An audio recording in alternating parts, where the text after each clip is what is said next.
অন্যের জন্য শুভ কামনা করলে এটা ফিরে নিজের দিকে আসে, এটা খেয়াল রাখেন। এটা একটা লাইফ হ্যাকস শেয়ার করতেছি, আজীবন কাজে লাগবে। অন্যের জন্য যেটাই ভালো কামনা করবেন এটা ঘুরে আপনার দিকে আসবে।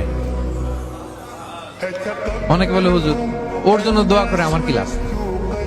নিজের জন্য আল্লাহ আমারে মাফ করে দাও, আল্লাহ আমারে সমৃদ্ধি দাও, আল্লাহ আমার বেতন বাড়াও, আল্লাহ আমার ব্যবসায় বরকত দাও, আল্লাহ আমার ছেলেরা হাফেজ বানাও, আল্লাহ আমার বউ, আল্লাহ আমার মেয়ে, আল্লাহ আমার আমার আমার সব আমার ভালো আপনি চাচ্ছেন নিজের জন্য, অন্যদের জন্যও চান।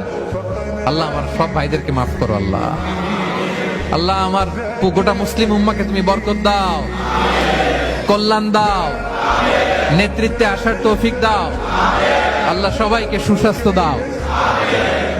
এটা ফিরে আপনার দিকে আসবে। অন্যের জন্য শুভকামনা বহুগুণ বৃদ্ধি হয়ে নিজের দিকে রিটার্ন করে। বিষ্ণু সাল্লাল্লাহু এটাই বলেছেন, মা মিন আবদিন মুসলিমিন ইয়াদউ লিআখিহি বিযাহরিল গায়বি ইল্লা ক্বালা লাহুল মালাকু ওয়া লাকা বিমিসলিন। কেউ যদি তার ভাইয়ের অনুপস্থিতি তার ভাইয়ের জন্য দোয়া করে, ফেরেশতারা ওই দোয়াটা তার জন্য আগে আগে করে। তাহলে অন্যের জন্য শুভকামনা করলে, দোয়া করলে লাভ না লস?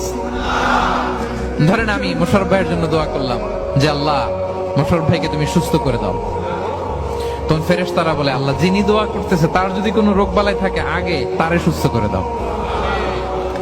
ধরেন আমি বেলায়েত ভাইয়ের জন্য দোয়া করতেছি, আল্লাহ বেলায়েত ভাইয়ের এই সমস্যা আল্লাহ তুমি দূর করে দাও, ফেরেশতারা বলবে আল্লাহ যিনি দোয়া করতেছে তার যদি এই সমস্যা থাকে আগে তারে এটা দূর করে দাও। ধরেন আমি দোয়া করলাম আল্লাহ আমার এই ভাই, আল্লাহ সে গরিব, তার অর্থের বড্ড অভাব, দারিদ্রতা, আল্লাহ তুমি আমার ভাইয়ের দারিদ্রতা দূর করো। ফেরেশতারা বলে ওয়ালাকা বিমিসলিন, তোমার জন্য এটা, মানে আল্লাহ যিনি দোয়া করতেছে তার যদি অর্থের প্রয়োজন থাকে আগে তার দারিদ্রতা দূর করে দাও। তাহলে বলেন তো অন্যের জন্য দোয়া করলে লাভ না লস? অন্যের জন্য ভালো দোয়া করলে এটা নিজের দিকে আসে। কিসের দিকে আসে?